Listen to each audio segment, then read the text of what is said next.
生的牵挂。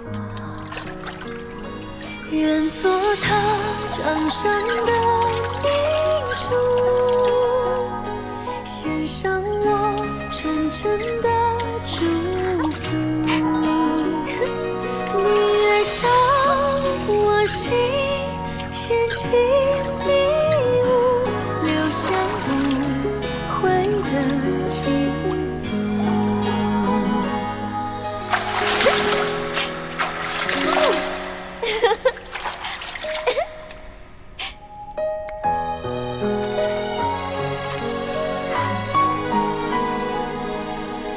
李公公，李公公，我要换的衣裙在哪儿啊？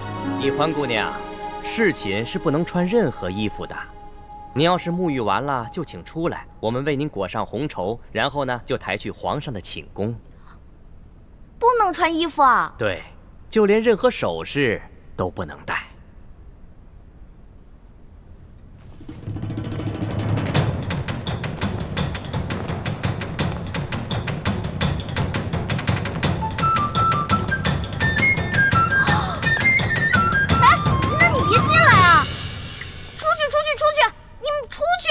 不行，必须由我们亲自给你裹好红绸，顺便检视一下易欢姑娘的身体皮肤状态，看看有没有突发的瑕疵，以防止易欢姑娘夹带其他的物品。那哪行啊，男女授受不亲。要不这样，你们先出去，等我穿好了叫你们。敬事房太监主要负责皇上和后宫所有嫔妃的房中之事。易欢姑娘入宫之后，难道就没有学习过吗？学是学过了，但我现在不是还有点不习惯吗？这。哎，你们！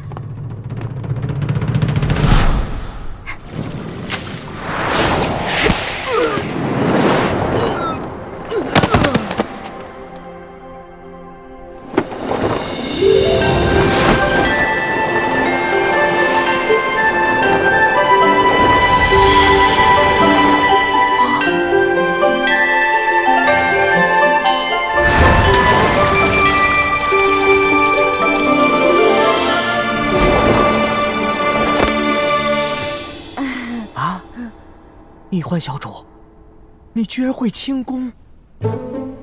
我爹啊是武将，所以从小呢，我跟他学过一些。哦，公公啊，我也知道这宫里的规矩啊不能破，但是有的时候，咱是不是可以商量一下？我进宫之前呢，我爹给我留了许多提起钱，明天我好好重谢三位公公，怎么样？好吧，那只此一次啊，下不为例。知道了。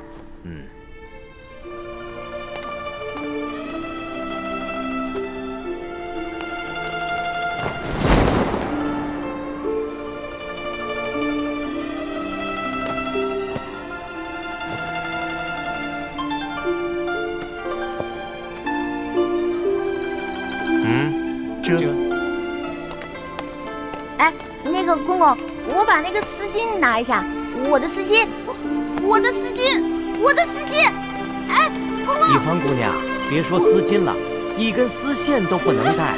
我的丝巾，公公，我的丝巾。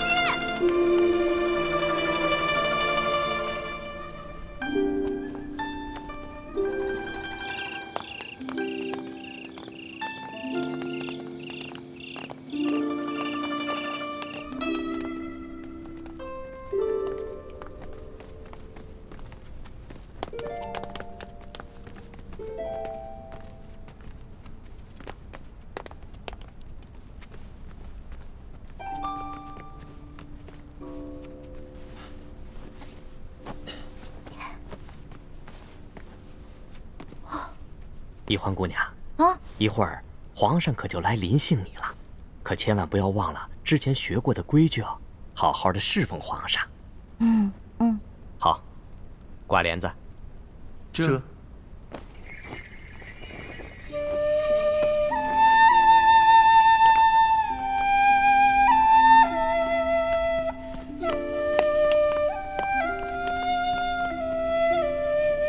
原来这就是皇帝的寝宫啊！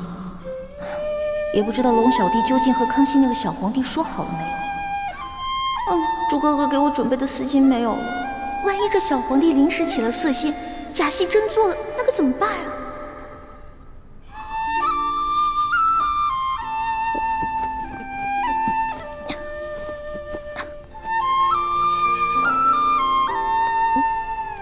完了完了，猪哥哥要是看到我穿成这个样子，肯定会气个半死。要不趁这个小皇帝还没来，我赶紧溜了吧。万一那个小皇帝怒了要砍我的脑袋，那龙小弟肯定会帮我求情啊。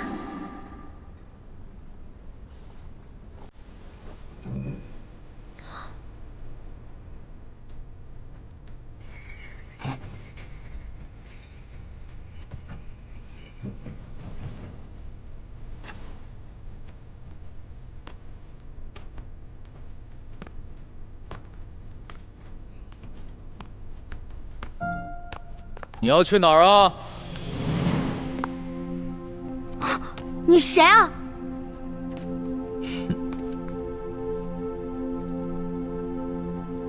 除了朕，还能有谁啊？你是皇上？你是皇上，为什么要戴面具啊？啊，朕喜欢在临幸后宫嫔妃之时，玩一些有情趣的小游戏。臣女一欢叩见皇上，皇上万岁万岁万万岁！起来吧，这里又没有外人，不必那么拘束。谢皇上。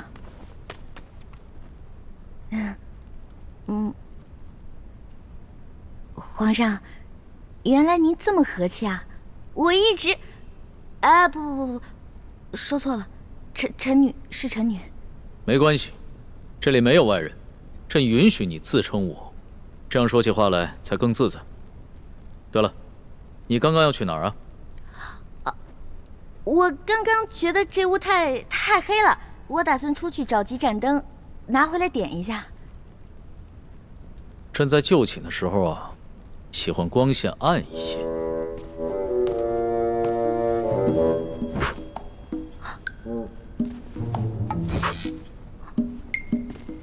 皇上，您别把最后一盏灯也吹灭了，我怕黑。别怕，有朕。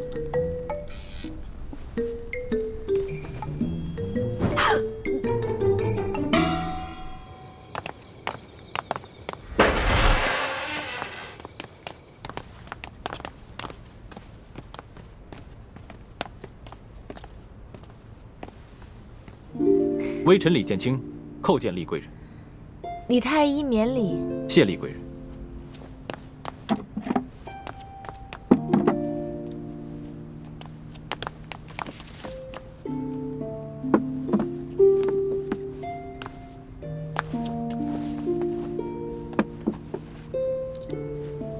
有劳厉贵人。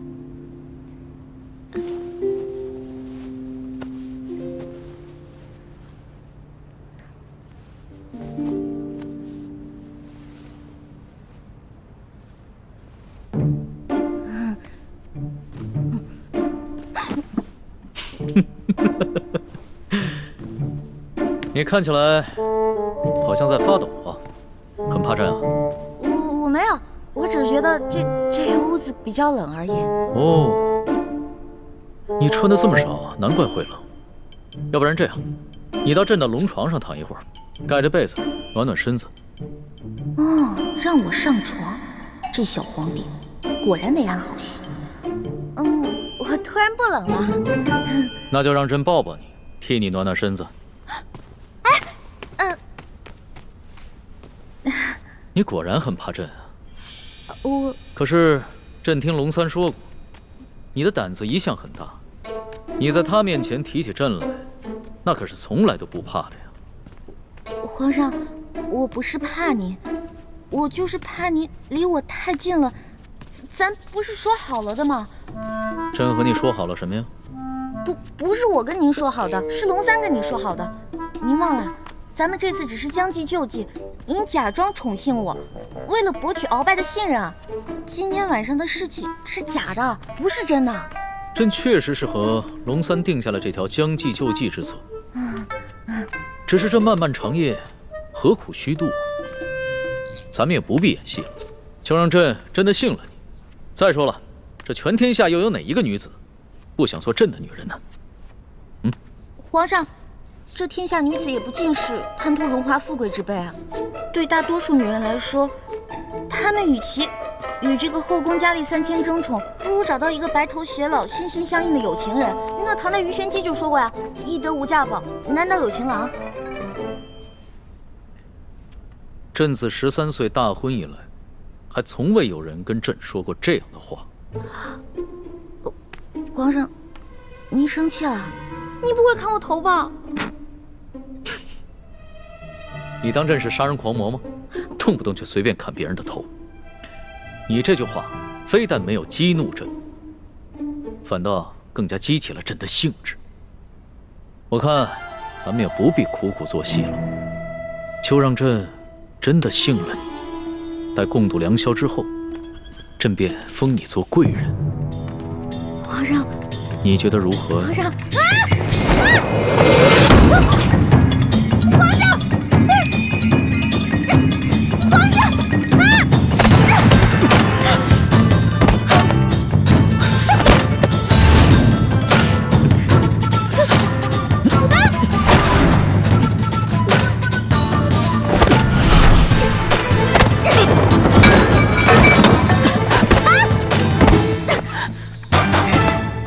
皇上，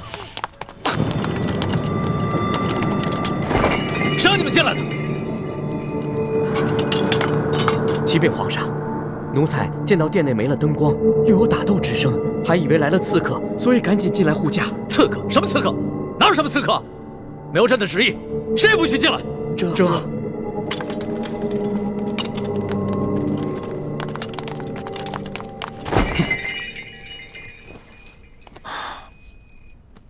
好了，别再动手了。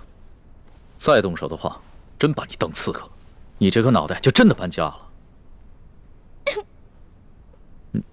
你哭什么呀？皇上欺负人！朕怎么就欺负你了？是你先对朕出的手啊！这还是第一次有人敢在朕的龙床上对朕大打出手，只怕也是古往今来第一个敢在龙床上对皇帝大打出手的女人吧？皇上强词夺理，明明就说好了，还强迫人家，人家不想反抗，反抗还不让，反抗打不过人家就吓唬人家，哪有这样的？朕有你说的那么不堪吗？好了，别哭了。要是被外边的太监给听见了，不知道的还以为朕欺负你一个弱女子呢。那皇上你离我远点，我就不哭了。你让朕远点，朕就远点，那朕岂不是很没面子？龙小弟，你在哪儿啊？你还说皇上是个正人君子，结果皇上就欺负一个弱女子。来，好了，别哭了。哎，朕不跟你这个小女子一般见识。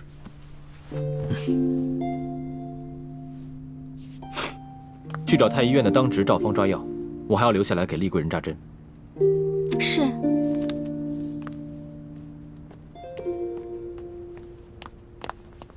你去烧壶热水，一会儿我要替厉贵人更衣。是。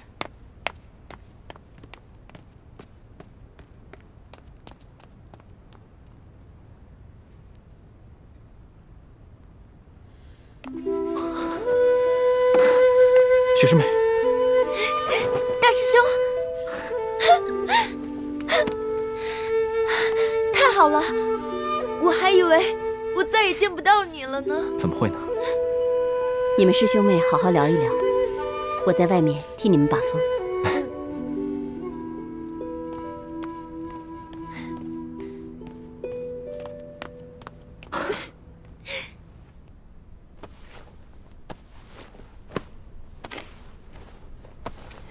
你找什么呢？我想找个手巾擦擦脸。这龙床上哪有手巾啊？朕也不想传太监打扰我们。哎，你又想干嘛？放心吧，朕不会动你的。朕堂堂天子，一言九鼎，给你擦个眼泪。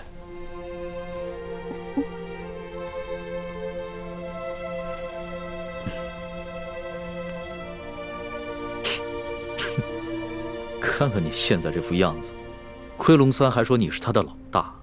哎，他是现在看到你哭得跟鼻涕虫似的，还不笑话死你？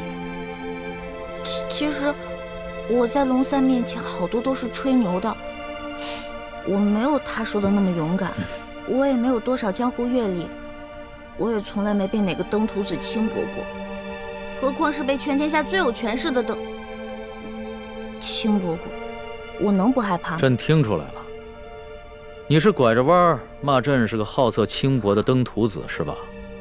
臣女不敢，臣女没这么说。皇上，臣女能不能请求皇上一件事啊？说来听听。您能不能别把今天晚上的事儿告诉我龙小弟啊？如果你告诉他的话，以后我就没脸在他面前充老大了。哎呀，朕又不是长舌妇，不会告诉他的。哎，不过朕保全了你在结拜兄弟面前的形象，你要怎么答谢朕呢？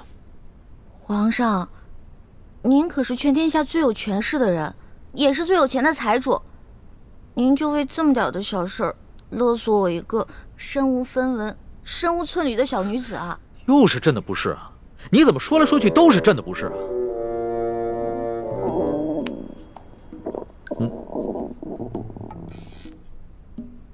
什么声音？是我肚子叫。我今天晚上实在太紧张了，所以没有吃晚饭，现在特别饿。朕想起来了，你最大的爱好就是吃。龙三跟朕说过，你现在在替朕办差，朕也不能让你饿着肚子。说吧，想吃什么？谢皇上，我想吃烤鸭、炸虾丸子、蒸乳酪，还有黄焖小羊排，还有素八碟、珍珠翡翠羹、水晶包子、豌豆黄，再加一壶桂花酿。哎，皇上，你怎么知道我喜欢吃什么呀？这个是龙三跟朕说的。龙三跟朕说呀，你们两个头2次见面的时候啊，你都在跟他抢吃的，朕听着有趣儿，所以印象也就特别深刻。这个龙三，以后再也不理他，怎么把我什么都告诉人家？朕可不是人家，朕是皇上。来人，掌灯，传膳。倾城，你进宫的这些日子以来，过得还好吗？我不得不离开你们这些亲人朋友，来到这个活死人墓一样的紫禁城，和成百上千的女人争奇斗艳，来取悦我们最大的敌人。你说我能过得好吗？对不起，倾城，要你冒名顶替舒婉欣进宫的方案，我本来是不同意的。可这是6位师父一致的决定，我也无力反对。大师兄，你不必自责。就算你反对，我也会主动要求进宫的。毕竟我们这些在明珠谷长大的孩子，没有一个人能为自己活着。就连单纯任性的小师妹，不也阴差阳错地进了宫吗？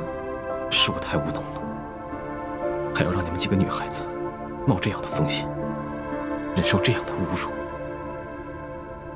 今晚，易欢也要被召去侍寝了，也不知他现在怎么样了。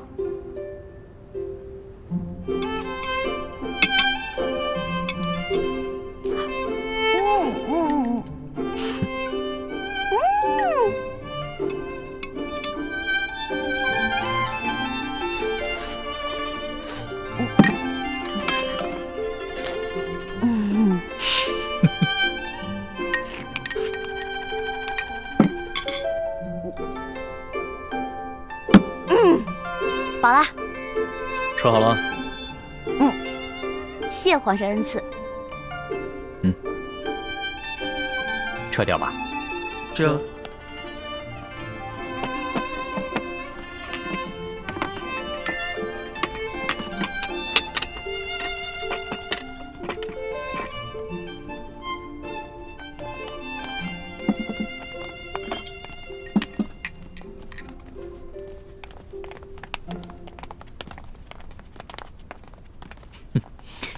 看你吃东西啊，还真是有趣儿。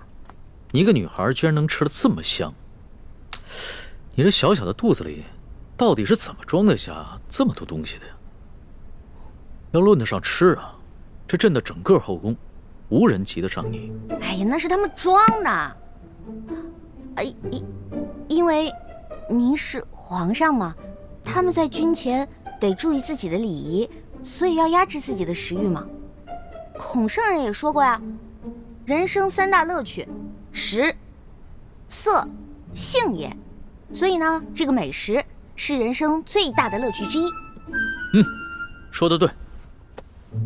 食色是人之本性，现在食之乐趣你已经享受过了，要不要再享受一下色之乐趣啊？看来这个色狼皇帝还真是狼心不死啊！哎呀，要是猪哥哥给我的丝巾在就好了，让我骗他闻一闻，就能让他乖乖睡着了。哎呀，这一夜良宵还剩一半啊！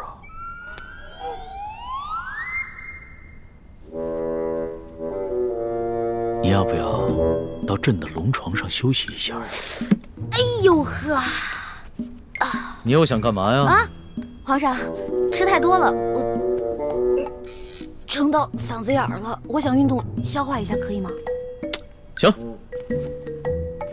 要是连这个朕都不准，那朕岂不是很不懂得怜香惜玉啊？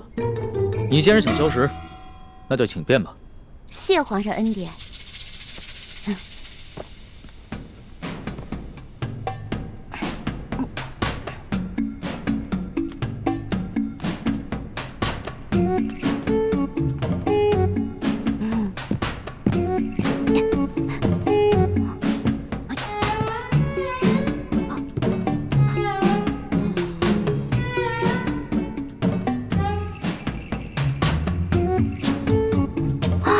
色狼皇帝还真是耐心啊！看来是打定主意要吃了我总不能就这么运动一晚上吧？这可怎么办？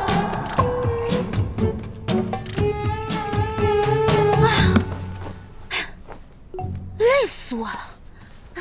你累了啊？那要不要到朕的龙床上休息一下？哎呦，皇上，我可能吃坏肚子了，我肚子特别疼。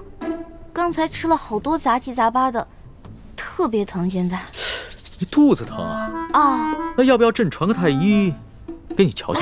那不必了，我只要回自己的房间睡一会儿就行了。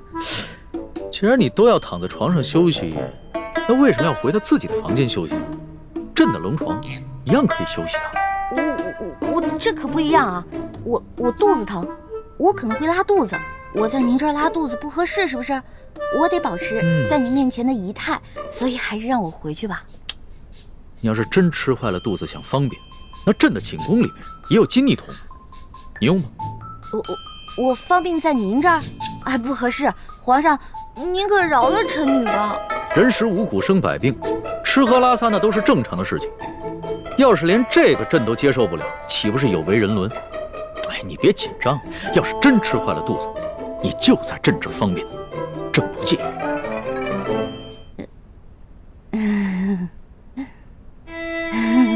你看着我干嘛呀？黔驴技穷了，是吗？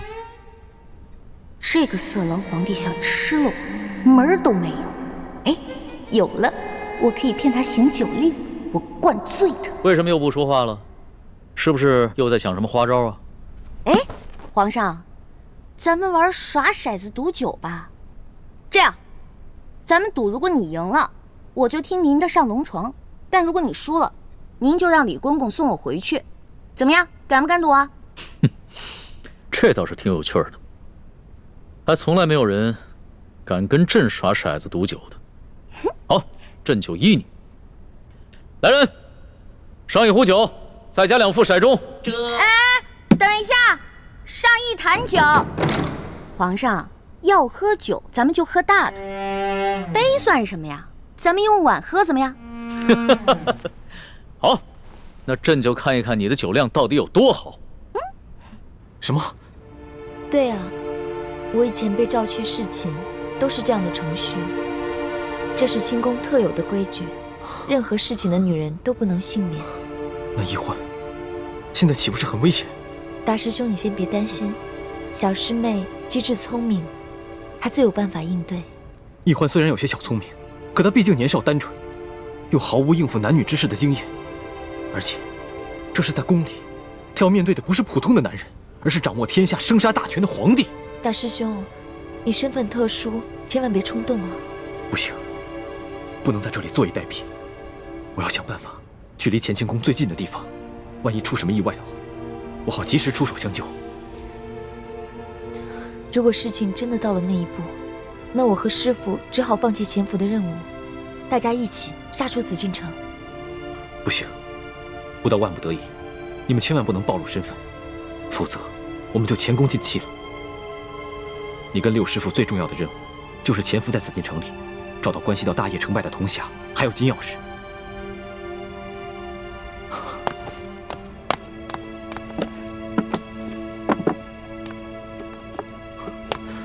我先走了，你多保重。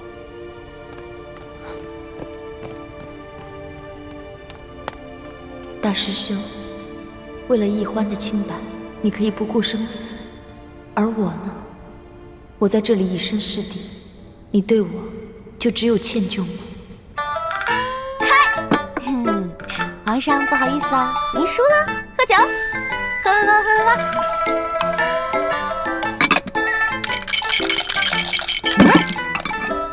皇上输了，接着喝。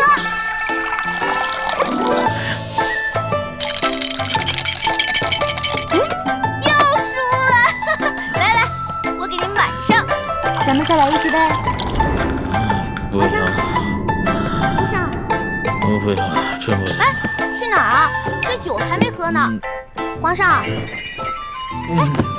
皇上，皇上。哎呀，让我看看皇帝长什么样。让我看一眼。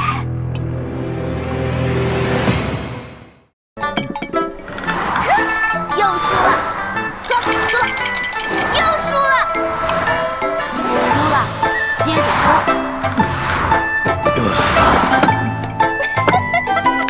皇上，你又输了，喝吧，喝。怎么老是朕输啊？本姑娘从小玩骰子就赢遍全明珠谷，无对手。你这个第一次玩骰子的笨皇帝不输才怪呢。哎呀，皇上，您啊真是海量，而且您酒品好啊，每次赌完了以后吧，您都不赖酒，都喝，是不是？笑我，真是天死，怎么会赖账呢？快喝吧。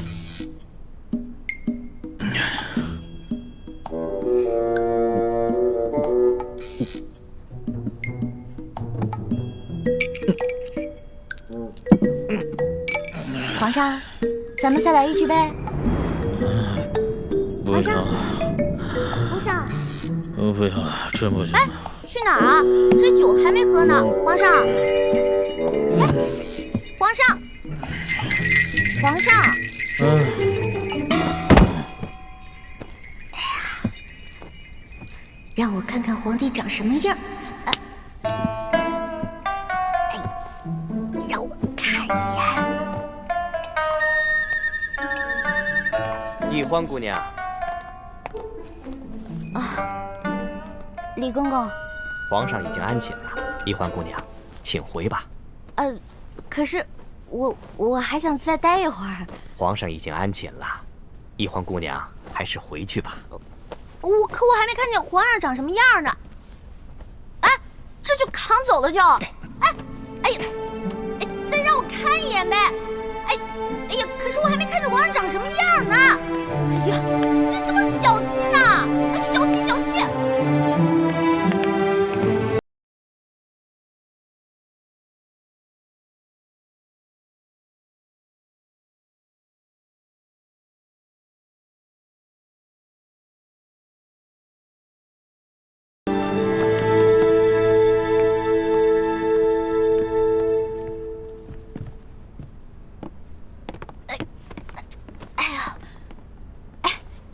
李公公，今天多亏了您了，拿着吧。拿着吧。易欢姑娘，你可真是大方啊！哎，今天我看皇上对待易欢姑娘，比封了正位的娘娘还要特殊。易欢姑娘日后一定能够飞黄腾达。哎，多谢李公公啊！这假如以后皇上再传我侍寝的话，还得有劳李公公多多照顾。小小诚意，小小诚意啊！等我以后飞黄腾达了，少不了你的好处。好说，好说。易欢姑娘，这时候也不早了，快歇着吧。好嘞，好嘞，我走了。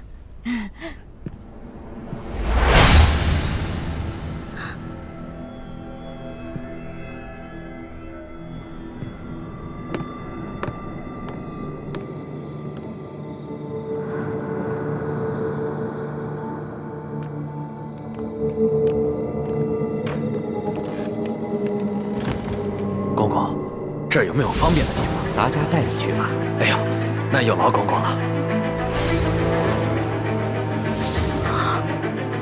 原来这个李公公就是鳌拜埋伏在皇上身边的内线，那他肯定早就得到了鳌拜的指示，所以才会不动声色的关照。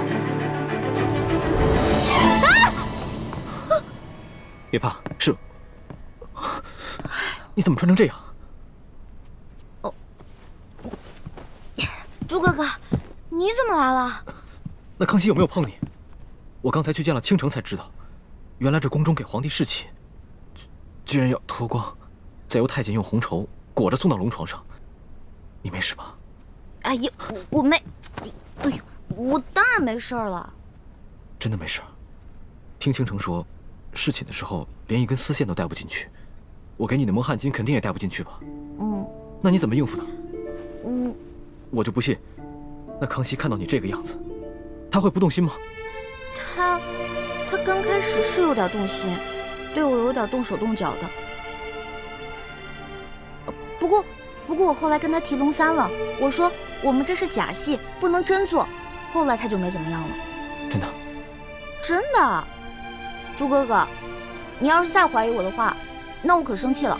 对不起，欢梅，是我错了，我相信你就是了。这次是我太大意了。如果那康熙再找你侍寝，我得赶紧想一个法子，确保万无一失。哎呀，朱哥哥，你先别着急嘛，我有重要的事情要告诉你。我才发现，原来这个李公公就是跟鳌拜勾结的内奸，怪不得李公公今天这么照顾我呢，肯定是鳌拜提前跟他打过招呼了。原来李公公就是鳌拜埋在康熙身边的棋子，此事万万不能让康熙知道。为什么呀？如果我们跟龙三说了，让他汇报给康熙，不光龙三能立功，还能得到好多奖赏。我们可以拿着这些钱去买好多东西，分给谷底的兄弟姐妹啊。欢妹，你又犯傻了。我们这次来紫禁城，可不是来敛财的，我们的目的是要挑起康熙跟鳌拜的内斗。你想啊，如果我们帮康熙除掉了鳌拜埋在他身边的一条蛇，这对于我们来说能有什么好处？对，你说的对，那我明白了。哎，叶哥哥跟樊姐姐怎么样了？刚刚得到他们的消息，他们已经跟踪到了吴应奇的车队，正在想办法下手。我们在宫里的计划还挺顺利的，希望叶哥哥跟樊姐姐能顺利的找到1号金钥匙，这样我们就可以早日平安的团聚了。我先走了，早点休息。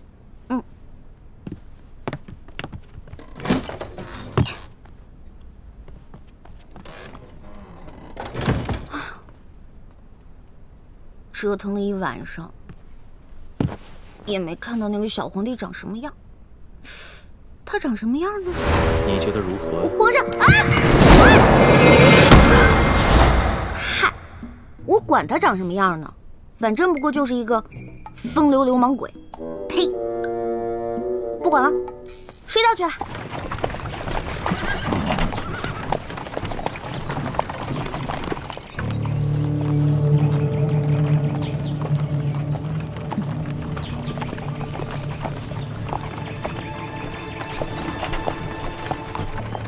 这次亚索有利地的遗物进京，吴应奇并没有派兵大张旗鼓押运，而是让手下的兵士全部都假扮成镖师，押镖进京。你看见了吧？那人叫石青红，是吴三桂手下最骁勇善战的副将之一。我记住了。不过我们跟踪车队这几天，吴应奇一直躲在车上不肯露面，这里面会不会有什么蹊跷啊？应该不会吧？我们在平西王府的内线是亲眼看着他护队出发的。只不过传闻，这个吴二公子一向深居简出，性情内向。这快下雨了，一会儿他们想必也要躲雨。前面有一处凉亭，不如我们先去守株待兔，看看这个吴应奇究竟是个什么样的角色。走。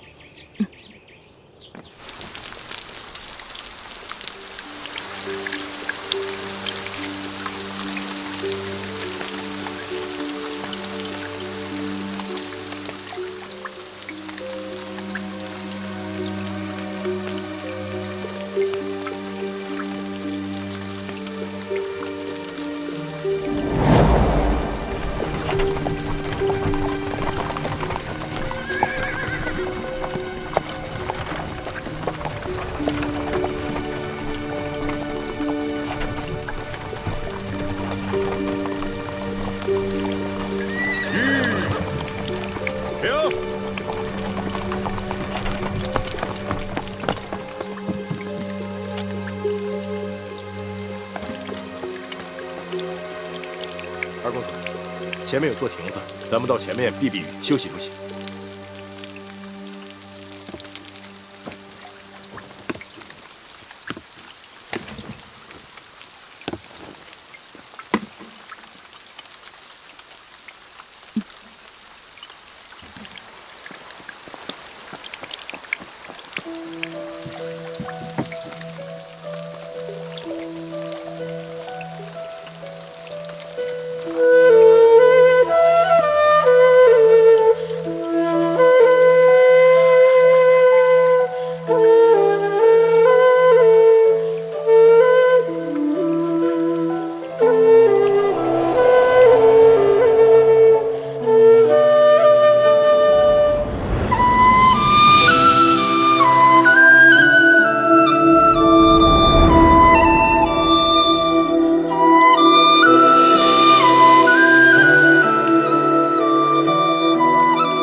没想到吴三桂这个大汉奸的儿子，居然长得一表人才。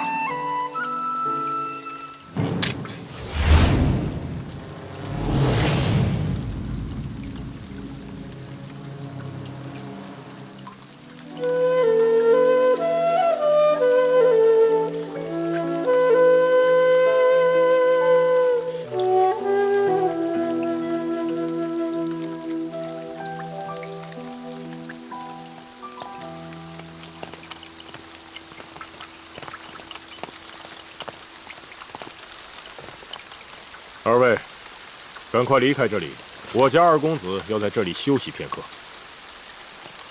哼，这位镖头，这亭子又不是你们的私有之物，更何况是我们兄妹先到，你们后来，凭什么赶我们出去？哎，石镖头，不得无礼。既然大家都在一个亭子里避雨，那么大家都是有缘人。这个亭子这么大，我们各站一边就好了。这位兄台，麻烦你也把剑收一下吧。石镖头言语莽撞，我替他向二位赔个不是。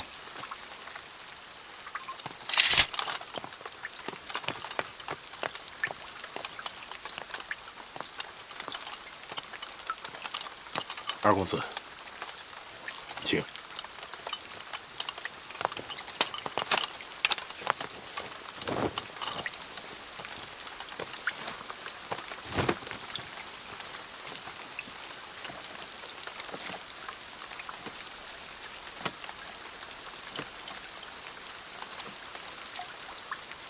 原来这吴二公子是个儒雅书生，那就容易对付了。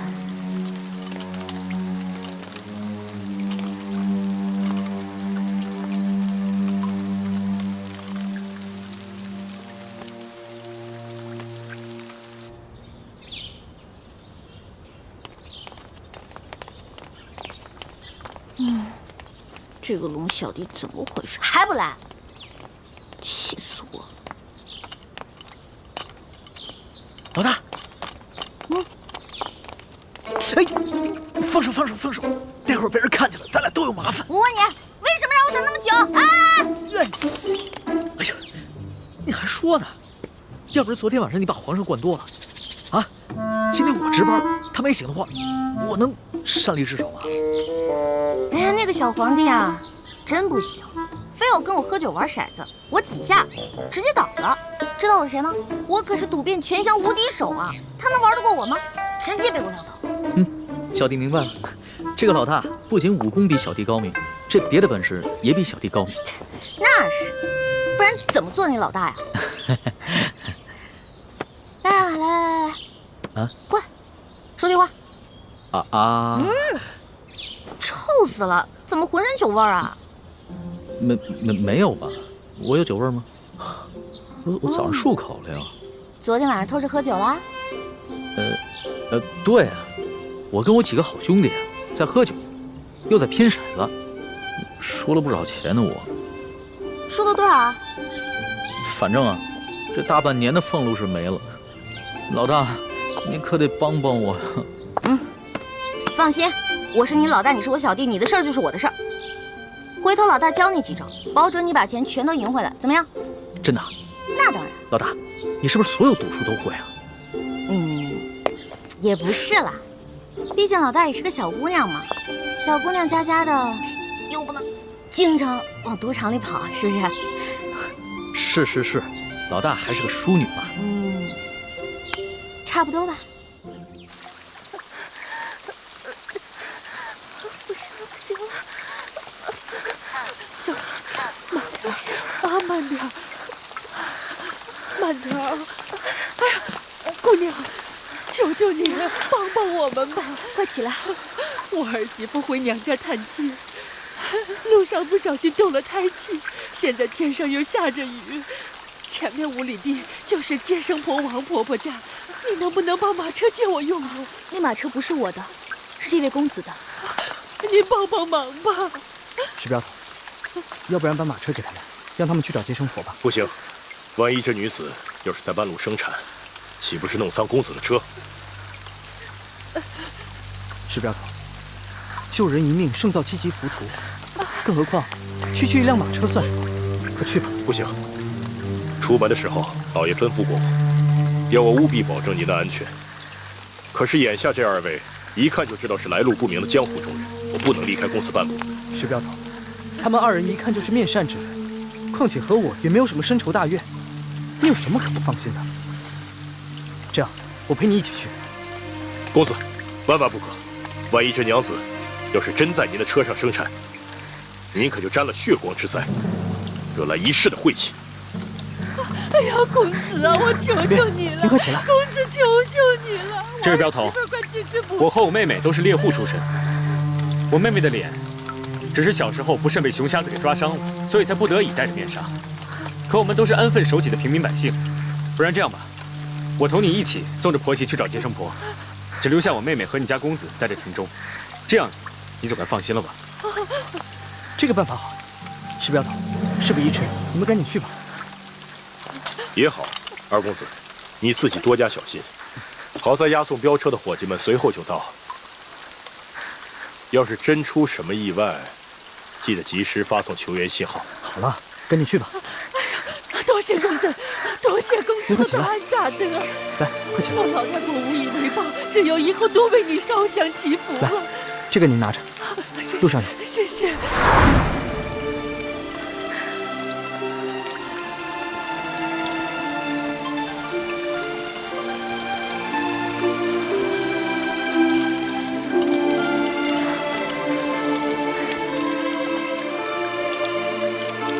你跟我走，剩下的兄弟们留心点。慢点啊！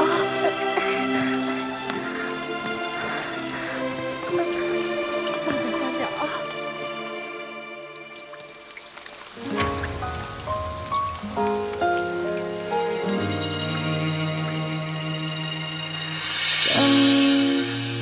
当你很是天会晴，雨后的世界比较安静。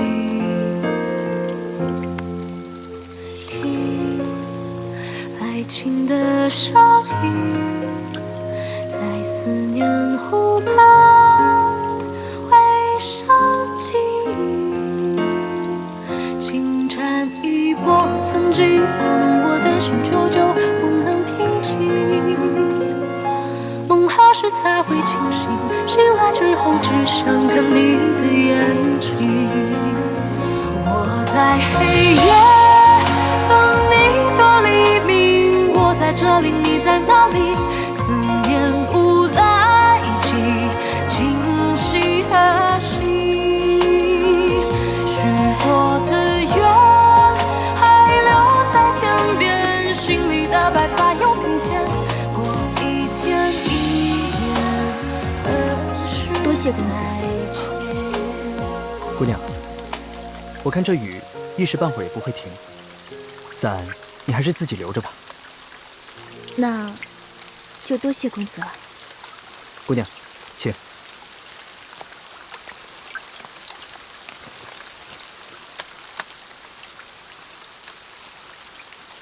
不知你们兄妹二人是要赶往何处？我们兄妹二人准备前往京城投亲，只是这一路上路途遥远，盗匪众多，不知能否平安到达。不瞒姑娘，我这一车货物也是赶往京城。若你们兄妹二人不嫌弃的话，我们可以一路同行。那就多谢公子了。在下吴应奇，家住昆明，敢问姑娘芳名？我姓叶，双名倩影。叶倩影，这名字真好听。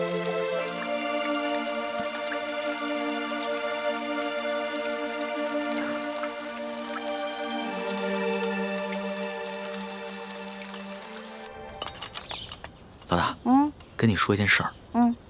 接下来呢，皇上为了掩鳌拜耳目，会接着找你侍寝。昨天晚上，皇上是不是对你还算客气啊？别提了，那个小皇帝简直就是个风流色鬼，刚开始还想对我动手动脚的。老大，那你没被吓哭啊？哼，怎么可能啊！我是老大，武功高强着呢。后来我就跟他喝酒玩骰子，锵，小皇帝倒了。老大智勇双全，小弟佩服佩服。还好吧？哎，知道这是什么？骰子。老大教你几招，准保把你昨天输的钱连本带利赢回来。但咱可说好了啊，你赢回来的钱得和我一半对分，知道吗？没问题，5分。这还差不多。真疼啊！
这下万无一失了。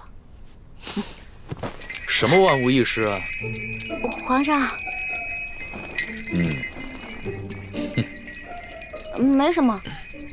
皇上，您要是想安寝的话，我就下去，您躺在这龙床上，然后1个时辰以后，让李公公把我抬回储秀宫就行了。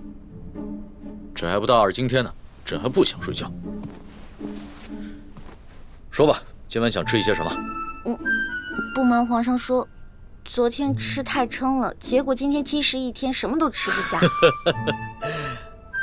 你要不要朕选个太医给你瞧瞧啊？不用了，宣太医又得吃药，我这从小到大吃药，我都害怕了。我看你这活蹦乱跳的，也不像有什么病症，为什么从小到大要吃药啊？我不有一个头疼的隐疾啊，这病起来吧，简直要人命。我爹呢，从小给我找了好多郎中，所有郎中都说无药可治，只有一个郎中说可以治，但是他说的是个偏方，而且这个药引实在太难弄了。什么药引这么难找？你告诉朕，朕给你找。谢谢皇上，还是算了吧。算什么算？快说。这个药引就是龙珠。龙珠？什么是龙珠啊？就是皇上的眼泪啊，是您的眼泪啊。不过您是皇上，您是天子，您怎么可能为我流泪呢？那这就有点难办了。说实话，朕从小长大，除了8岁的时候，父母双亲轰逝以外，还从来没有掉过眼泪呢。没事儿，这只是个传说，奴婢都不放在心上，皇上就更不用当真了。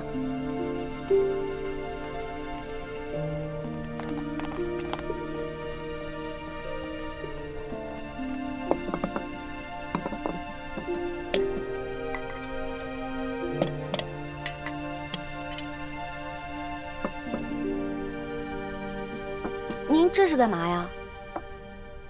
昨天晚上朕输得一塌糊涂，所以啊，朕今天想挽回个面子，你敢不敢再跟朕赌一把酒啊？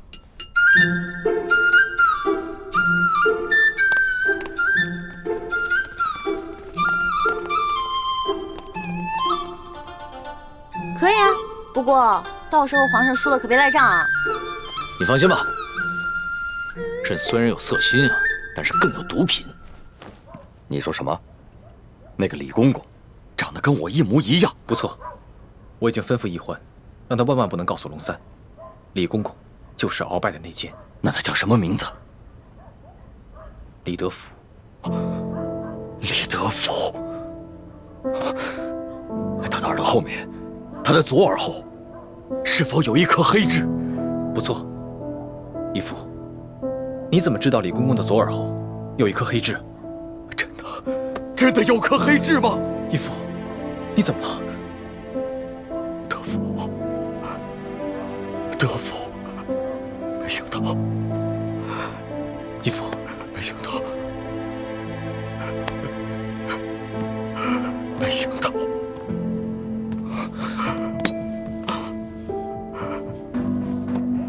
没想到，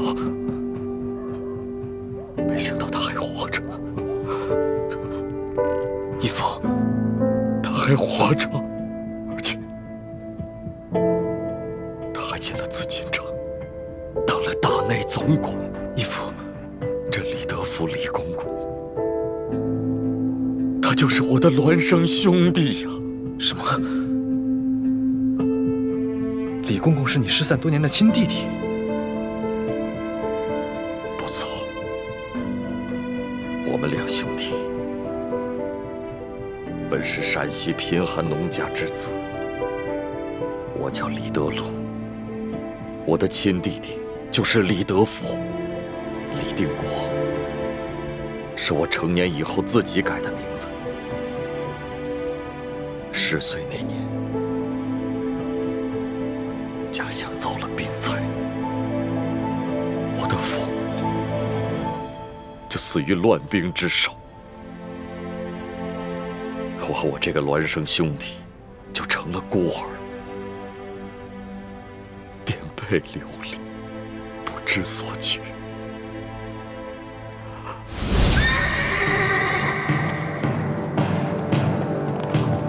啊，糟了，是抓丁的，快跑！那边有2个人，给我抓住他们！是。站住！弟弟，你藏好了。哎，哥哥，你去哪儿呀？我去引开他们。不行，哥哥，爹娘临死前说过，要我们兄弟俩永远都不能分开。爹娘不在了，你就应该听我的。现在到处都在打仗，我们两个要是都被抓了，就都活不成了，那咱们李家就真的绝后了。哥哥。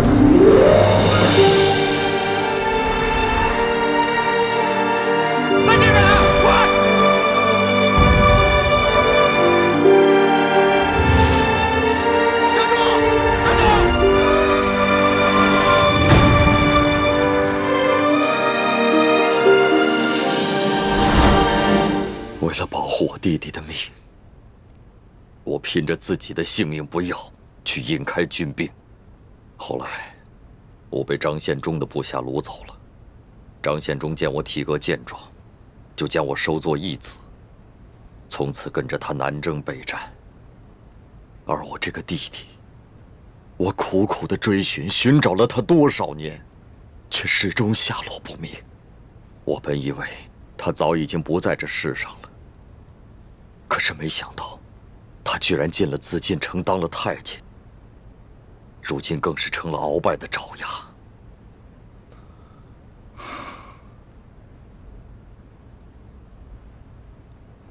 义父，要不要跟他挑明身份，让你们兄弟相认？不，如果你跟他挑明关系，那你跟易欢就暴露了。我这个兄弟失散了这么多年，他现在变成了什么样的人，我是一无所知。他是否还顾念着跟我的手足亲情，我毫无把握。我们不能冒这个险。好，那我暂且不动声色，慢慢观察，慢慢找机会去试探他。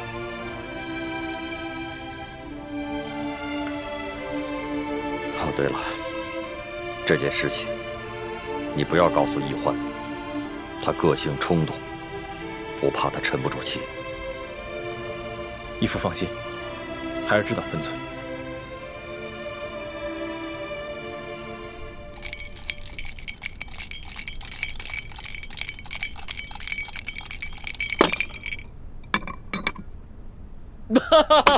你又说了，来，喝。干嘛？朕都愿赌服输了，你还想来仗啊？有鬼！什么鬼？这好奇怪啊！皇上，你今天掷骰子的手法怎么变得高明起来了？昨天掷骰子10把当中，你最多只能赢3把，可是今天却跟我不相上下了。朕今儿个下午找了几个会玩骰子的侍卫学了一下，朕是天子，天资聪颖，学什么东西一学就会。可是你这掷骰子的手法，我怎么看着这么眼熟呢？是不是龙三啊？果真是他，他居然把我传授给他的独家秘籍传授给皇上了。哎，你不要怪龙三了，你虽然是龙三的老大，但朕可是龙三的主子。朕要是问他什么，他就必须得据实回答，这让他做什么，他也得如实做。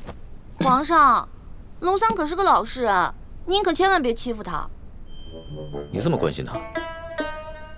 我在我们这一辈当中是年龄最小的，所以呢，好不容易当个老大，而且他这个小弟还特别的崇拜我，我当然得维护他、保护他了。行，朕知道了，看在你的面子上，朕就不欺负他了。不过，你拿什么来感谢朕呢？皇上，您现在特别像我认识的一个姓周的乡绅老头。这姓周的乡绅老头长得跟朕很像吗？长得不像，做事风格像啊。这个乡绅老头之所以能发家呀，就是因为算盘打得精明，瞅准时机吃拿卡要。李欢呐，李欢，你又拐着弯的骂朕。臣女不敢，是皇上昨天说的呀，不会因为一句话就变成砍人头的狂魔，所以臣女才开了个玩笑嘛。哎呀，皇上，臣女出身卑微，是一个野丫头，又缺乏父母的管教，所以什么事儿都不懂，没法伺候您。要不然，要不然您现在让李公公来接我，让我回储秀宫吧。哼，朕明白了，你想激怒朕，然后让朕把你送走是吧？朕不上你的当，快点来接着赌。咱们说好了，你要是输了，可就得上朕的龙床。现在不输不赢，来！天哪，再这么赌下去，他的技术越来越娴熟，我的输面就会越来越大，这可是大大的不妙啊！皇上，您想让我赌也可以，不过得答应我一件事儿。你说说看。我一直都不知道天子长什么样，能不能把您的面具给摘下来啊？朕这几天上火长了几个火疖子，不便见人。难道他真的长得很丑，不好意思让我看？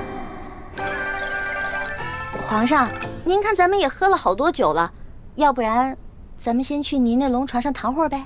上朕的龙床？啊？你就不怕朕占你便宜啊？不怕呀，皇上一言九鼎，肯定说话算数嘛。那可不一定啊。朕虽然是天子，但是朕也是个男人。